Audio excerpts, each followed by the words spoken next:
श्रीनाथ जी, गुरु गोरखनाथ जी के चरणों में आदेश आदेश आदेश। महामाई महाकाली भैरव बाबा, भगवान दत्तात्रेय जी, नवनाथ 84 सिद्धों के चरणों में आदेश आदेश आदेश। अलख निरंजन, हर हर महादेव। आज बात करते हैं 19 दिसंबर 2023 के कन्या राशि फल की। मंगलवार का दिन है। श्री राम, सीताराम और हनुमान जी के चरणों में नमन करते हुए आज के दिन की शुरुआत करेंगे। 19 दिसंबर 2023 सप्तमी का दिन आज रहेगा। सप्तमी तिथि आज रहेगी। सूर्योदय का समय सुबह को 7:08 पर होगा, जबकि सूर्यास्त शाम को 5:27 पर होगा। विक्रमी संवत 2080 में अभिजीत मुहूर्त का समय 11:57 से 12:38 तक रहेगा। राहु काल 2:52 से 4:10 तक रहेगा और दिशा शूल उत्तर दिशा की रहेगी। यदि आप उत्तर दिशा की यात्रा आज करने का आपका प्रोग्राम है तो उसको आपको टाल देना चाहिए। यह राशिफल आपकी जन्म राशि के आधार पर है। यदि आप अपनी जन्म राशि नहीं जानते तो नाम राशि के आधार पर इस राशिफल को देख सकते हैं। अब बात करते हैं कन्या राशिफल की। आज का कन्या राशिफल, आपकी राशि में केतु देव विराजमान रहेंगे, शुक्रदेव सेकंड हाउस में, मंगल तृतीय हाउस में, सूर्य और बुध आपके चतुर्थ भाव में विराजमान रहेंगे। बुध देव वक्री हो चुके हैं। शनि षष्ठ में, राहु सप्तम में, बृहस्पति अष्टम में विराजमान रहेंगे। आपके चंद्रदेव आज बृहस्पति के नक्षत्र से गोचर करेंगे और शनि के साथ विष दोष में रहेंगे। सबसे पहले तो आपको यह जरूर बता दें कि विष दोष का दमन करने के लिए, जैसे कि हम रोज बताते हैं, विष दोष का दमन करने के लिए आपको थोड़ा सा काला सरसों का तेल, थोड़े से काले तिल और कच्चे दूध को एक साथ मिला लेना है और उससे भगवान शिव का अभिषेक करना है, शिवलिंग का अभिषेक करना है। इससे विष दोष जनित जितने भी दुष्प्रभाव होंगे वो समाप्त हो जाएंगे। भगवान शिव की कृपा से सभी कुछ प्राप्त किया जा सकता है। अब बात करेंगे विष दोष के बारे में, जो कि आज आपकी कुंडली में बन रहा है और बृहस्पति के नक्षत्र से गोचर, तीनों का कनेक्शन हो रहा है, 11वें का, 6ठे का और 8वें का। और साथ ही साथ बृहस्पति आपके चतुर्थ और 12वें के मालिक, चतुर्थ और सप्तम के मालिक हैं, तो इनका भी कनेक्शन चंद्रदेव से आज जुड़ जाता है। सबसे पहले तो देखिए, आज कहीं ना कहीं अपने माँ के स्वास्थ्य का आपको ध्यान रखना होगा। माँ का मन अशांत हो सकता है, माँ को थोड़ी सी मानसिक परेशानी हो सकती है, कोल्ड, नज़ला जुकाम जिसको कहते हैं, इस तरह की दिक्कत, सिर में पेन या फिर पैरों में दर्द या फिर माँ को पैरों में कहीं ना कहीं चोट लगने की संभावना आज दिखाई देती है। इसी के साथ साथ आपका भी मन परेशान रहेगा। अब देखिए, कई लोग का कमेंट्स आता है कि आप जब चंद्रदेव का पीड़ित होने का बताते हैं तो आप कहते हैं कि आमदनी की दिक्कत होगी। देखिए, आमदनी की दिक्कत जब होनी होती है तब आपको बताते हैं, लेकिन आज आमदनी में आपकी दिक्कत ऐसी नहीं दिखाई दे रही कि आमदनी ना हो। आमदनी आपको होगी, हाँ, उसमें थोड़ा उतार चढ़ाव आएगा, थोड़ा लेट सवेर होगा, लेकिन आमदनी आपकी होने वाली है। आमदनी को लेकर के आपको चिंतित होने की आवश्यकता नहीं है। रोग, रिपु, ऋण, ये तीनों कहीं ना कहीं थोड़ा अपना सिर उठाने का प्रयास जरूर करेंगे, लेकिन शनिदेव की कृपा से आप मजबूती से उनका सामना करेंगे। हाँ, यदि आपकी कुंडली में चंद्रदेव पीड़ित हैं, षष्ठ हाउस आपकी कुंडली में पीड़ित है, तो फिर थोड़ी दिक्कत आपको आज कॉम्पिटिटर्स की तरफ से, रोग, रिपु, ऋण की तरफ से हो सकती है। वो चंद्रदेव और शनिदेव दोनों ही 12वें घर को देख रहे हैं, जो कि हॉस्पिटल का घर होता है, व्यय का घर होता है। तो व्यय की थोड़ी अधिकता आपको बनी रहेगी, थोड़ी शॉपिंग आदि आपकी आज हो सकती है। एक चीज का ध्यान रखें कि फिजूल खर्ची बिल्कुल भी मत करें। फिजूल खर्ची धन का अपव्यय है, जो कि ग्रह चाहते हैं। अब आप कहेंगे कि हमने आपको बताया था कि जो ग्रह चाहते हैं वो होना चाहिए। तो देखिए, अपव्यय कैसे हो, जैसे कि आप सपोज कीजिए मार्केट से एक हैंकी लेने गए हैं। अब आपको ग्रहों की जबानी भी पूरी करनी है कि यार अपव्यय हो, तो एक के बजाय 2 रुमाल ले लीजिए, एक आपका रिजर्व में रहेगा, एक आप यूज कर लेंगे। तो ये बहुत छोटे स्तर पर अपव्यय हुआ, लेकिन ग्रह की चाल के अकॉर्डिंग आपने कार्य किया, इससे आपका अन्य कितना मोटा जो बेफजूल खर्च होने वाला था वो बच जाएगा।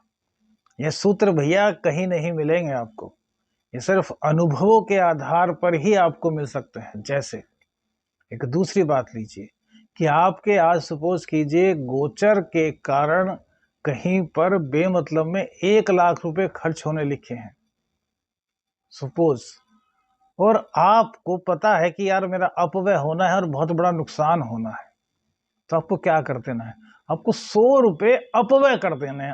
अपव्यय किस में हो सकते हैं ये आप जान सकते हैं। ब्रेड लेने गए, 1 की जगह 2 ब्रेड ले लीजिए, वहां कुल 40-50 रुपए में आपकी बात बन जाएगी। कहने का मतलब है कि अगर ग्रहों की स्थिति क्या है यह आपको पता है, तो आप बहुत बड़े अपने नुकसान को बचा सकते हैं और छोटी सी रकम खर्च करके उस दोष का परिहार कर सकते हैं। ज्योतिषी कभी आपकी जिंदगी नहीं बना सकता, ज्योतिषी के हाथ में आपका भाग्य बनाना नहीं है। ज्योतिषी के हाथ में है कि आपके भाग्य में यदि बुरा है तो उस बुरे को किस प्रकार से 1% में कन्वर्ट कर दिया जाए, वो यदि शुभ है तो उस 1% शुभ को किस प्रकार 90 से 95% कर दिया जाए, क्योंकि 100% करने की औकात किसी की भी नहीं है भैया। वो सिर्फ प्रभु कृपा से ही हो सकता है, प्रभु की इच्छा से ही हो सकता है। इसलिए हम कहते हैं कि धर्म से जुड़िए, धर्म से जुड़ेंगे तो सब मिलेगा। धर्म अर्थ काम मोक्ष पहले भी आपको बताया है, ये चारों ही चीजें जरूरी हैं। इन चारों चीजों में से एक भी चीज का गैप या एक भी चीज की अधिकता आपके जीवन को, आपकी दिशा को मार्ग से पूरी तरीके से भटका सकती है। तो यही स्थिति बनी हुई है आपकी कुंडली में आज, इसीलिए हमने आपको यह उदाहरण देकर समझाया। थोड़ा बहुत अपव्यय कर दीजिए जिससे कि आपका बड़ा अपव्यय बच सके। कनेक्शन चंद्रमा का बृहस्पति से है, चंद्र से बृहस्पति तृतीय स्थान में है, तो इसलिए अपने भाग्य को मजबूत करने के लिए, क्योंकि देखिए बृहस्पति देव वक्री हैं, 7वें 8वें 9वें का आपको ये परिणाम दे रहे हैं। और यदि मूल बात की जाए तो भाग्य के जो है मूल कारक बृहस्पति देव को, गुरुदेव को माना गया है। तो चंद्र देव का इनसे जो स्थान तीसरा बन रहा है वो आपके पराक्रम का स्थान है, तो आपको पराक्रम के स्थान मतलब आपको धर्म के मार्ग पर बढ़ने से रोका जाएगा, लेकिन आपको अपने पराक्रम का पूरा इस्तेमाल करते हुए धर्म के मार्ग पर आगे बढ़ना है। अब रोका जाएगा कैसे, इसको भी थोड़ा सा एक उदाहरण के रूप में समझ लीजिए। आपने मन में एक निश्चय किया कि आज सुबह को उठ करके मेरे को मंदिर जाना है। अब आपको सुबह को 6 बजे उठना है और वो आपकी आंख खुली 7 बजे। आप क्या सोचेंगे, यार छोड़ो मंदिर नहीं जाते। इतने में ही आपके मन में क्या बात आएगी, यार आज स्नान भी नहीं करते, आज बहुत लेट हो गए हैं, हाथ मुंह धोते हैं और ऑफिस चले जाते हैं। तो ये क्या हुआ, पहली बार तो आपको रुका ग्रहों ने कि आप 6 बजे के बजाय 7 बजे उठो। उसके बाद यदि आप रास्ते में निकलते तो हो सकता था कि मंदिर मिल जाए और आप मंदिर में माथा टेक कर निकल जाए, अंदर ना जाए, लेकिन आपको नहाने से भी, स्नान करने से भी रोक दिया। तो अब आपके मन में क्या आएगा, यार मैं तो स्नान भी नहीं किया, मैं मंदिर में मत्था भी नहीं टेक सकता। तो इस तरीके से आपको रोका जाएगा। तो इसके लिए आपको अपनी विल पावर को थोड़ी स्ट्रॉन्ग करना है कि यार सुबह को 6 बजे आंख नहीं खुली तो 7 बजे आंख खुल गई, थोड़ा सा ही पानी में जल्दी से नहा लेते हैं और कम से कम मंदिर में माथा तो टेक आते हैं। यही चीज आपके साथ होगी, आजमाइएगा, बताइएगा, कमेंट्स करके बताइएगा कि क्या आपके साथ ऐसा हुआ है। क्योंकि भैया ग्रह अपनी चाल चलते हैं, हमें थोड़ा सा उसमें एडजस्टमेंट बिठाना होता है। अब 7 बजे आंख खुली, इसमें तो हम कुछ नहीं कर सकते, लेट खुली आंख, लेकिन नहाने में अपना पराक्रम दिखा सकते हैं और कामों को जल्दी जल्दी निपटाने में अपना पराक्रम लगा सकते हैं, ताकि हम मंदिर में मत्था भी टेक लें, उस समय से अपने ऑफिस पे, अपने कारोबार पे या कहीं भी जहां आपको जाना है वहां चले जाएं। बोल दीजिए आदेश आदेश। अब बृहस्पति देव आपके 9वें स्थान के मालिक है, तो माँ का थोड़ा स्वास्थ्य खराब, वहीं घर में कुछ कलह का माहौल, घर में कुछ अशांति, इस तरह की दिक्कत आपको हो सकती है। तो माँ की सेहत का ख्याल रखिए, माँ का आशीर्वाद लीजिए। जैसे माँ का आशीर्वाद लेंगे तो चंद्रमा को मजबूती मिलेगी, चंद्रमा को मजबूती मिलेगी, घर की कलह समाप्त होगी। वहीं माँ का आशीर्वाद लेंगे, माँ की गोद में 2 मिनट के लिए लेट जाएंगे, माँ को समय देंगे। देखिए बच्चा कितना भी बड़ा हो, माँ माँ ही होती है। आप 50 साल के भी हैं और प्रभु की कृपा से आपकी माताजी अभी तक जीवित हैं, आप उनकी गोदी में अपना सिर जब टेक देंगे ना तो माँ आपको बहुत दुलार करेगी। और वही दुलार चंद्रमा को मजबूत करता है।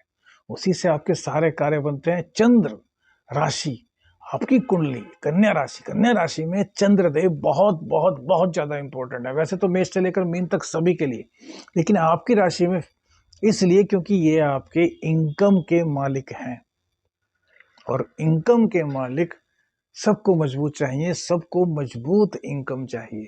तो मजबूत इनकम करने के लिए आज दोष जो बना हुआ है उससे बचने के लिए आज आपको माँ की सेवा करनी है, माँ का आशीर्वाद लेना है, माँ के साथ थोड़ा समय व्यतीत करना है। रोजाना यह उपाय करेंगे तो भैया चंद्रदेव आपके कितने भी खराब होंगे मजबूत होंगे। दो ही उपाय दुनिया में, भगवान शिव की आराधना और माँ का आशीर्वाद, यही दो उपाय चंद्रमा को ठीक करता है।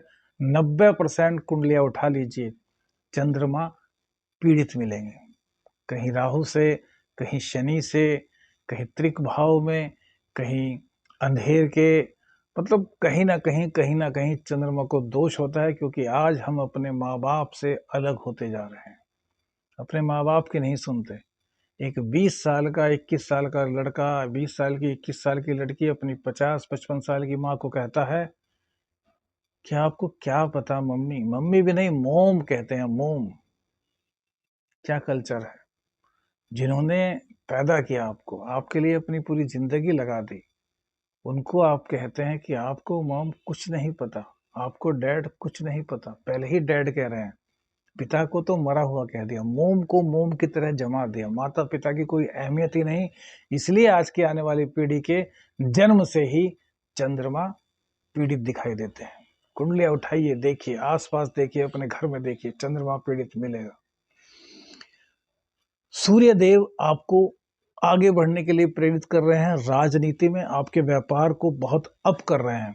बुध देव की कृपा से नया व्यापार आपका चलेगा, व्यापार में आपको तरक्की होगी, दूर दूर से आपके पास व्यापार में ऑफर आएंगे। यदि कुंडली में अच्छी दशाएं चल रही हैं, हम बार बार कहते हैं कुंडली में दशाएं अच्छी होनी जरूरी हैं, क्योंकि यह सिर्फ हम गोचर के मात्र पर, गोचर के आधार पर आपको सब चीजें बता रहे हैं। शुक्र देव आपके अष्टम को, बृहस्पति आपके सेकंड हाउस को देख रहे हैं, तो सेविंग भी आपकी कहीं ना कहीं होंगी। कोई नए लोगों से आपका मिलना जुलना होगा जो कि आपके फील्ड के ही आदमी हो सकते हैं और आपको काफी ऊंचाइयों की बात बता सकते हैं। हाँ, चंद्रमा इस टाइम पीड़ित है तो किसी पर भी आंख बंद करके विश्वास मत कीजिएगा, क्योंकि अब चंद्रमा विष दोष से निकलेंगे, ग्रहण दोष में आएंगे, ग्रहण दोष से निकलेंगे तो अष्टम में आएंगे, वहां गजकेसरी योग जरूर बनेगा, लेकिन चंद्रमा का अष्टम स्थान में जाना भैया अच्छा नहीं होता। आज के दिन जो लोग पानी के खतरे वाले खेल खेलते हैं वो खेलने से बचें। फूड पॉइजनिंग की थोड़ी दिक्कत हो सकती है, तो अनाप शनाप मत खाएं। रात के टाइम तो कोशिश करें कि भैया बहुत हल्का सा भोजन लें। एक चीज और आपको बता दें कि शुक्र देव की जो है दशा, बृहस्पति और शुक्र की आमने सामने की दशा चल रही है, इसमें आपका कोई भी काम हो, वो काम पैसे की वजह से नहीं रुकने वाला, कहीं ना कहीं से आपका अरेंजमेंट हो जाएगा। इसके लिए एक छोटा सा उपाय आज हम डालेंगे शॉर्ट में। तो उस शॉर्ट में आप देखिएगा कि जो लोग आर्थिक तंगी से जूझ रहे हैं या आर्थिक रूप से परेशान होने के कारण जिनके आगे कार्य रुके हैं, वो किस प्रकार से अपने कार्यों को पूर्ण कर सकते हैं। कुल मिलाकर के आपकी कुंडली में चंद्रदेव को मजबूत करना है, इसके लिए माँ की सेवा, और दूसरी बात शिव भगवान का शिव तांडव स्तोत्र। दाम्पत्य जीवन में दिक्कत बनी हुई है, कलह की शिकायत बनी हुई है, आज दिक्कत और बढ़ सकती है क्योंकि चंद्रदेव पीड़ित हैं। अगले घर में राहु की ओर, राहु के जहाँ पर राहु विराजमान है वहां की ओर बढ़ रहे हैं, तो यहाँ पर दिक्कतें होंगी। हालांकि अभी राहु की डिग्री बहुत नीचे है, अर्थात वो भी वृद्ध अवस्था में है, और चंद्रदेव जवान अवस्था में जाएंगे, तो इतनी दिक्कत नहीं, लेकिन फिर भी दिक्कतें बढ़ेंगी, आपस में मनमुटाव बढ़ेगा, तो उसको थोड़ा संभालिएगा, अपनी विल पावर को मजबूत कीजिएगा। प्रेम संबंधों में हल्की फुल्की दिक्कत का सामना आपको आज करना पड़ सकता है। नौकरी में, व्यापार में आपको कहीं पर कोई दिक्कत नहीं दिखाई दे रही। राजनीति में आपका वर्चस्व बढ़ रहा है। आदेश आदेश अलख निरंजन। हर हर महादेव।